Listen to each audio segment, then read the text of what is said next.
ಮೊದಲನೇದಾಗಿ ನಿನ್ನೆ ನಾವು OBC ಸಮುದಾಯದ ಮಿನಿಸ್ಟರ್ಗಳು MLAಗಳು ಮತ್ತು ಸೀನಿಯರ್ ಲೀಡರ್ಸ್ದೊಂದು ಸಭೆ ಸೇರಿದ್ವಿ. ಸೊ ಆ ಸಭೆಯಲ್ಲಿ OBCಗಳು ನಾವೆಲ್ಲ ಒಂದೇ ಅನ್ನೋ ಧ್ಯೇಯವಾಕ್ಯ ವೇದವಾಕ್ಯದಲ್ಲಿ ಮುನ್ನಡೆದ್ವಿ. OBC ಸಮುದಾಯಕ್ಕೆ ಸರಿಸುಮಾರು ನಾವು 75% ಇದ್ದೀವಿ ಸಮುದಾಯ ಈ ರಾಜ್ಯದಲ್ಲಿ.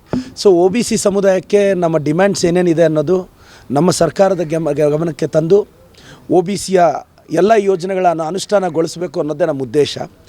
ಸರ್, 1953ಯಲ್ಲಿ ಕಾಕಾ ಕಾಲೇಲ್ಕರ್ ಅಂತ ಒಂದು ಕಮಿಷನ್ ಫ್ರೇಮ್ ಆಗುತ್ತೆ. ಆ ಕಮಿಷನ್ನವರು 25ರಿಂದ 40% OBCಗೆ ರಿಸರ್ವೇಷನ್ ಕೊಡಬೇಕು, ಪ್ರೊಫೆಷ್ನಲ್ ಕೋರ್ಸಸ್ಗೆ 70% ರಿಸರ್ವೇಷನ್ ಕೊಡಬೇಕು ಅಂತ ಸಜೆಸ್ಟ್ ಮಾಡ್ತಾರೆ. ಆದರೆ OBCಗೆ 70% ರಿಸರ್ವೇಷನ್ ಅವ್ರು ಕೇಳೋದ್ರಿಂದ ಪ್ರೊಫೆಷ್ನಲ್ ಕೋರ್ಸಸ್ಸಲ್ಲಿ ಆ ಕಮಿಟಿ ರಿಪೋರ್ಟು ಕಾರಣಾಂತರಗಳಿಂದ ರಿಜೆಕ್ಟ್ ಆಗುತ್ತೆ.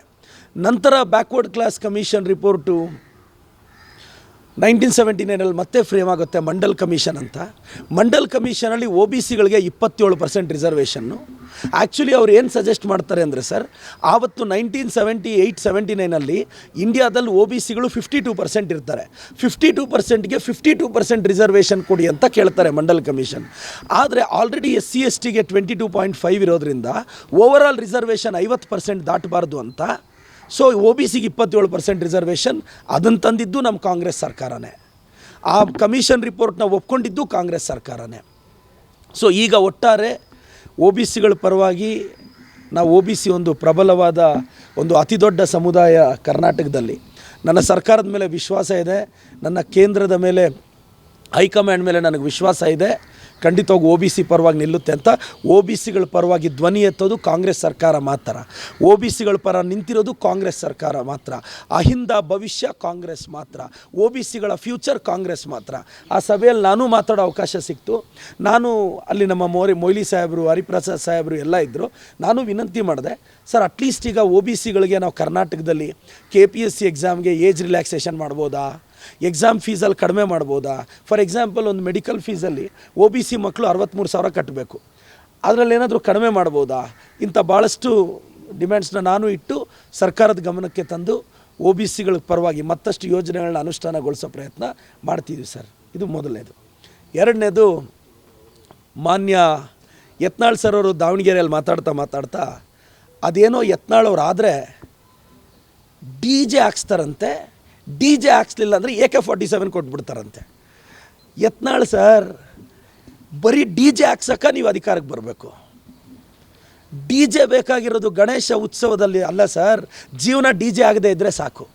ಯತ್ನಾಳ್ ಸರ್ ಮಾತಾಡಿದ್ರೆ ಅವ್ರ ಅಧಿಕಾರಕ್ಕೆ ಬಂದರೆ ಅದೇನೋ ಆದರೆ ಅವರು ಮೋಸ್ಟ್ಲಿ ಅದು ಗೊತ್ತಿಲ್ಲ ನನಗೆ, ಅದೆಲ್ಲ BJP ಅವರು ಅವರೇ ಕಿತ್ತಾಕಿದ್ದಾರೆ, ಅದೆಲ್ಲ ಆಗೋ ಮೋಸ್ಟ್ಲಿ ಅವರು ಸಮಾಧಾನ ಕೇಳ್ತಾ ಇದ್ದಾರೆ. ಸರ್, ನೀವು DJ ಹಾಕೋಕ್ಕೆ ಅಧಿಕಾರಕ್ಕೆ ಬರಬೇಕಾ? ಸುಪ್ರೀಂ ಕೋರ್ಟ್ ಡೈರೆಕ್ಷನ್ ಓದ್ಕೊಂಡಿದ್ದೀರಾ ಸರ್? ಹೈಕೋರ್ಟ್ ಡೈರೆಕ್ಷನ್ ಓದ್ಕೊಂಡಿದ್ದೀರಾ ಸರ್? ಅವರು ಅಧಿಕಾರಕ್ಕೆ ಬಂದರೆ DJ ಹಾಕ್ಬಿಡ್ತಾರಂತೆ, JCB ಎತ್ಕೊಂಡು ಬಿಡ್ತಾರಂತೆ. ಸರ್, ಉತ್ತರ ಪ್ರದೇಶಲ್ಲಿ ಯೋಗಿ ಅವ್ರನ್ನೇ ನಿಮ್ಮ ಕೇಂದ್ರದ BJP ಡಮ್ಮಿ ಮಾಡಿಟ್ಟಿದೆ.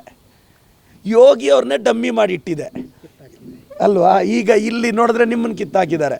ಇದೆಲ್ಲ ಆಗಲ್ಲ. ಯತ್ನಾಳ್ ಸರ್, ನೀವೇನಾದರೂ ಅಭಿವೃದ್ಧಿ ಬಗ್ಗೆ ಮಾತಾಡಿ ಸರ್, ಬ್ರಾಹ್ಮಣರ ಮಕ್ಕಳ ಬಗ್ಗೆ ಮಾತಾಡಿ ಸರ್, ಲಿಂಗಾಯತರ ಮಕ್ಕಳ ಬಗ್ಗೆ ಮಾತಾಡಿ ಸರ್, ವೀರಶೈವ ಲಿಂಗಾಯತ ಸಮುದಾಯದ ಬಡವ್ರ ಬಗ್ಗೆ ಮಾತಾಡಿ ಸರ್.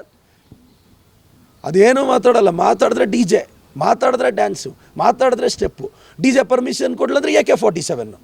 ಅವ್ರು AK-47 ಕೊಡ್ತಾರಂತೆ ಪೊಲೀಸರ ಕೈಗೆ. ಸರ್, 4 ವರ್ಷ ನಿಮ್ಮ ಕೈಯಲ್ಲೇ ಇತ್ತಲ್ಲ ಅಧಿಕಾರ, ಆ ಗನ್ನುಗಳನ್ನ ಎಲ್ಲ ರೆಡಿ ಮಾಡಿಸಿದ್ರೆ ಇಲ್ಲ ಸರ್.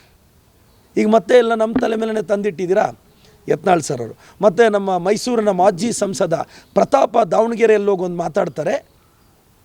ಪ್ರತಾಪ್ ಅವರೇ, ಶಾಮನೂರು ಶಿವಶಂಕರಪ್ಪನವ್ರ ಕುಟುಂಬದ ಬಗ್ಗೆ ನೀವು ಮಾತಾಡ್ತೀರಾ. ನಿಮಗೆ 3ನೇ ಎಲೆಕ್ಷನ್ಗೆ B ಫಾರ್ಮ್ ತಗೊಳ್ಳೋ ಯೋಗ್ಯತೆ ಇಲ್ಲ ಅಂಥದ್ರಲ್ಲಿ ಕಳೆದ 50 ವರ್ಷದಿಂದ ದಾವಣಗೆರೆನ ಅಭಿವೃದ್ಧಿಯತ್ತ ಕರ್ಕೊಂಡು ಹೋಗ್ತಿರೋ ಶಾಮನೂರು ಶಿವಶಂಕರಪ್ಪನವ್ರ ಬಗ್ಗೆ ಮಾತಾಡ್ತೀರಾ, ಮಲ್ಲಿಕಾರ್ಜುನ್ ಸಾಹೇಬ್ರ ಬಗ್ಗೆ ಮಾತಾಡ್ತೀರಾ, ಪ್ರಭಾ ಅಕ್ಕ ಬಗ್ಗೆ ಮಾತಾಡ್ತೀರಾ.